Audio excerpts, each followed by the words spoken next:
अच्छा है बेटा, अब जल्दी कोरोना लॉकडाउन वगैरह सब खत्म हो जाएगा और 6-7 महीनों के आसपास अपनी स्कूल वगैरह भी शुरू हो जाएगी। वैसे चलो अच्छा है, पूरे लॉकडाउन मस्ती कर ली।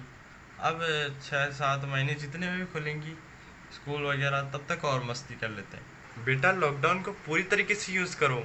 पापा वैसे भी स्कूल खुलेगी तो वैसे ही वापस से कामों में लग जाएंगे, तो अब यह भी तो कर लेने दो। और अगर इस लॉकडाउन में तुमने पूरी पूरी मेहनत लगा दी ना तो पूरी ज़िंदगी भर मौज करोगे। बेटा ज़िंदगी एक खेल है जिसके अंदर बॉल्स लगातार तुम्हारी तरफ आती रहेगी।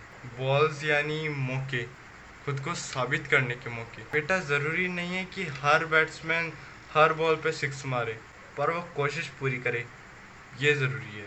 क्योंकि हम गिरते हैं तो उठने के लिए। बेटा एक बार एक आदमी सड़क पे अपने ऊपर ट्रैक्टर का टायर रख के ऊपर, हाँ उसे क्या बोलते हैं, पुशअप्स, हाँ पुशअप्स कर रहा होता है। आसपास के सभी लोग उस पर हंस रहे होते हैं क्योंकि वो बार बार नीचे पड़ रहा होता है, पर वो हार नहीं मानता है। उसके नाक से खून बहने लग जाता है जब वो बार बार नीचे पड़ता है, पर जब भी वो अगली बार पड़ता है उसे डर रहता था कि उसकी नाक टूट ना जाए। सब लोग उस पर हंस रहे थे। उसके ऊपर एक ट्रैक्टर का टायर था जो बहुत भारी था, और आसपास से एक आदमी जाता हुआ अपना बैग और बैट भी रख दिया था जो और भी भारी था। पर उससे भी भारी एक चीज़ थी, क्या आसपास के लोग जो उसके अंदर डिमोटिवेशन जगा रहे थे। पर अगर वो उसे हावी होने दे तो, और उसने नहीं होने दिया।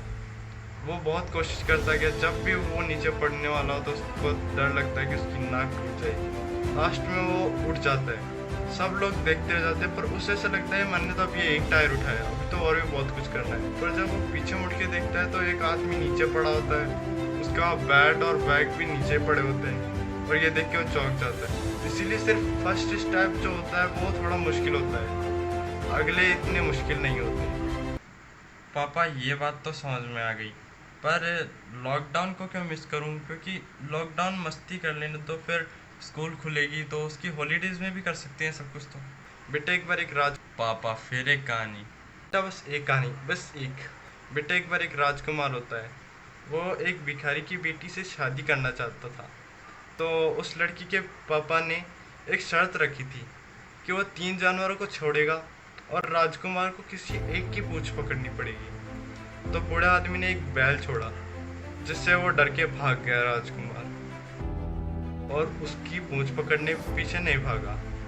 अगला एक छोटा सा बछड़ा आता है जो बहुत फुर्ती से भागता है। उसे पकड़ता पकड़ता राजकुमार परेशान हो जाता है, इसलिए फिर वो हार के बैठ जाता है, और फिर वो बछड़ा अपने रास्ते रास्ते नॉर्मल चले जाता है। फिर एक बूढ़ा सा आता है, राजकुमार सोचता है तो उसे पकड़ी, उसके पीछे भागता है तो देखता है तो उसकी पूंछ ही नहीं थी, पर ये तो चीटिंग हुई। बेटा इससे हमें ये सीखने को मिलता है कि हमें कोई सी भी अपॉर्चुनिटी मिस नहीं करनी चाहिए। बेटा जब इतना टाइम मिला है तुम्हें तो इसको काम लो ना, कुछ नया करो। बेटा नए नए कदम उठाने चाहिए जिससे हमारा डर खत्म हो जाए। पापा मैं यूट्यूब में मेहनत करना चाहता हूँ, पर क्या करूँ, मेरे पास माइक ही नहीं है। मैं करना चाहता हूँ कुछ नया। बेटा भगवान वो चीज़ हमें नहीं ला के देता जो हमें चाहिए होती है। बेटा भगवान वो चीज़ें देता है जिससे कि हम वो ले सकते हैं। अब बेटा जब तुम छोटे थे तो तुम्हें पेंसिल दी जाती थी, और जब तुम पेंसिल से लिखने लायक हुए थे तब जाके तुम्हें पेन मिला था। बेटा एक चीज़ याद रखना, कभी भी किसी महंगी गाड़ी में कोई ड्राइवर नहीं बैठता है, उसका मालिक ही बैठता है, क्योंकि वो उसके लायक नहीं होता। पर कभी कभी वो मालिक भी पहले एक ड्राइवर ही होता है, पर जब वो उसके लायक हो जाता है तो वो उस गाड़ी को चलाता है।